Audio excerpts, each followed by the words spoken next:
The moment my girlfriend's mother caught me staring at her, I knew I had made the biggest mistake of my life. She was standing across the kitchen, completely still, holding a cup of coffee, while I stood frozen near the doorway. I expected anger. I expected disgust. Instead, she gave me a small, almost sad smile and quietly said, "Come with me." I followed her, not knowing that those 4 words were about to uncover a secret that would change the way I saw my girlfriend, her family, and even myself forever. Before we get into this story, if you believe that people deserve second chances, that kindness can heal wounds nobody else can see, please like this video, share it with someone who needs hope, leave a comment, and subscribe to Kindness Corner. Sometimes, the people who look strongest are the ones silently carrying the heaviest pain. My name is Daniel, and I had been dating Claire for almost a year. Claire was kind, funny, ambitious, and somehow able to make an ordinary Tuesday feel like an adventure. But there was one part of her life she rarely talked about, her mother, Margaret. I had met Margaret several times, but she always kept a careful distance from me. She was polite, never rude, but there was something guarded in her eyes, like she was constantly watching the world for something terrible to happen. That evening, Claire had invited me over for dinner because her father was away on a business trip. I arrived early and found Margaret in the kitchen preparing everything herself. Claire had gone upstairs to change, leaving me alone with her mother. We talked about harmless things at first. Work, the weather, Claire's favorite foods. Then Margaret laughed at something I said, and for a brief second, I saw a completely different woman. She looked warm, tired, and strangely familiar. Without realizing it, I stared at her. Maybe I was trying to understand why her expression reminded me so much of Claire. Maybe I was simply lost in thought. Whatever the reason, Margaret looked up and caught me. My face burned with embarrassment. But instead of saying anything, she smiled gently, put down the spoon in her hand, and told me to follow her. She walked down the hallway and stopped outside a small room I had never noticed before. She unlocked the door and switched on the light. The room was filled with old photographs, boxes, books, and memories that seemed untouched for years. Then she pointed toward a framed photograph sitting on a shelf.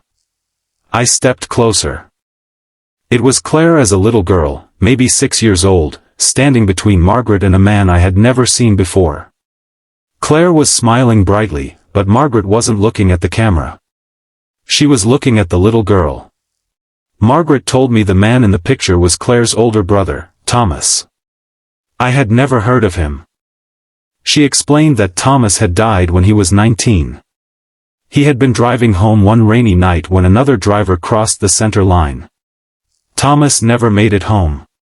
Margaret said that after his death, something inside the entire family changed. Claire was only 6, but she understood enough to know that someone important was suddenly gone. Then Margaret opened another box. Inside were dozens of letters. They were written by Thomas to Claire. Birthday letters. Christmas letters. Little notes he had written when she was a child, promising that no matter how old she became, he would always protect her. But he never got the chance. Margaret had kept those letters because she couldn't bring herself to throw them away. I asked why she was showing them to me. She looked at me for a long moment before explaining that Claire had recently begun struggling with anxiety and fear about losing the people she loved.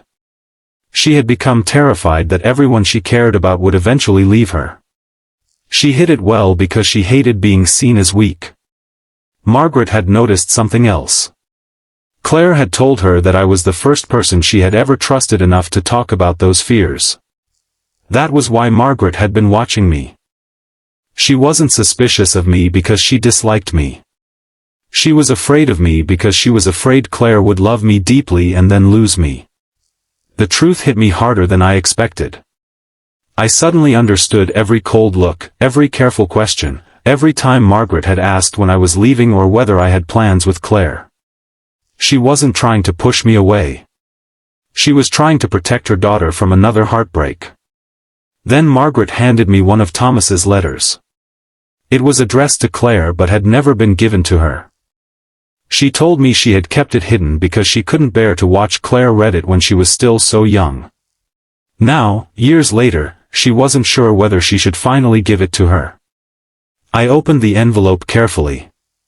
The letter wasn't complicated. It was the kind of message an older brother might write without knowing it would become his final gift.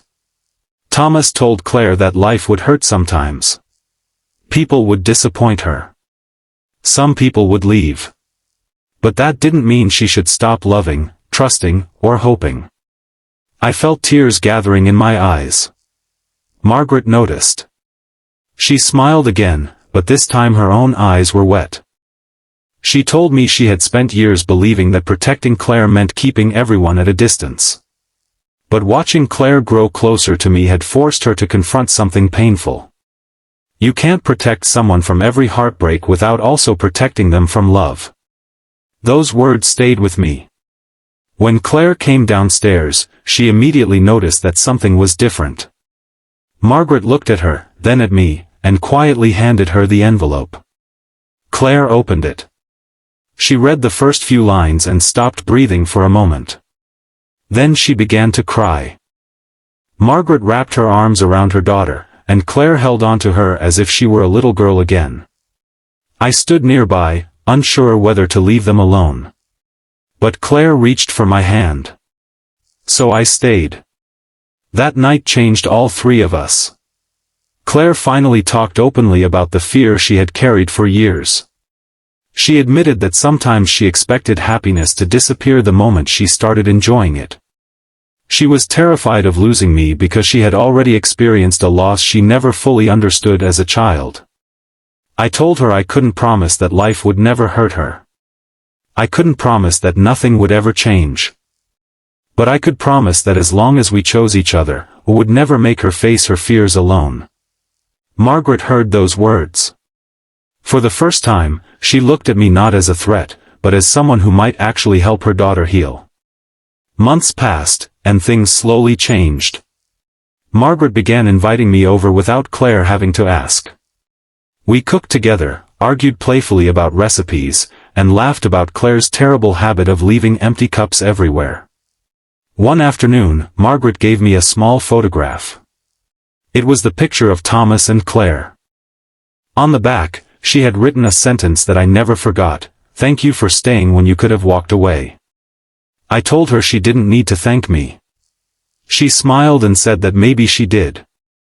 Because sometimes staying is not about grand promises. Sometimes staying means sitting beside someone while they cry.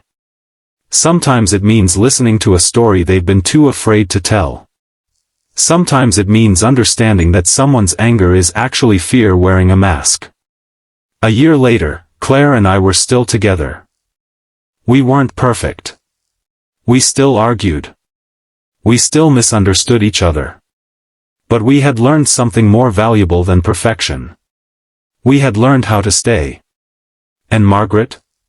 She stopped worrying so much. Not because she suddenly believed nothing bad could ever happen, but because she finally understood that love doesn't become safer when you hold it tightly. Sometimes love becomes stronger when you give it room to breathe. If this story touched your heart, please take a moment to like the video, share it with someone who believes in second chances, and subscribe to Kindness Corner. Your support helps stories like this reach people who may need their message. And before you go, I want you to comment one word: stay. Because sometimes the person standing beside us doesn't need us to fix their life. They simply need to know that, for once, someone isn't going anywhere. That night, Margaret caught me staring at her. I thought I had been caught doing something wrong. I didn't know she was about to show me a room full of memories, a letter full of love, and a truth that changed everything.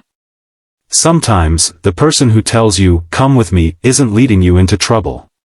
Sometimes, they're leading you toward the reason someone you love has been hurting all along. And sometimes, the greatest act of love isn't saving someone from pain. It's teaching them that pain doesn't mean they have to stop living.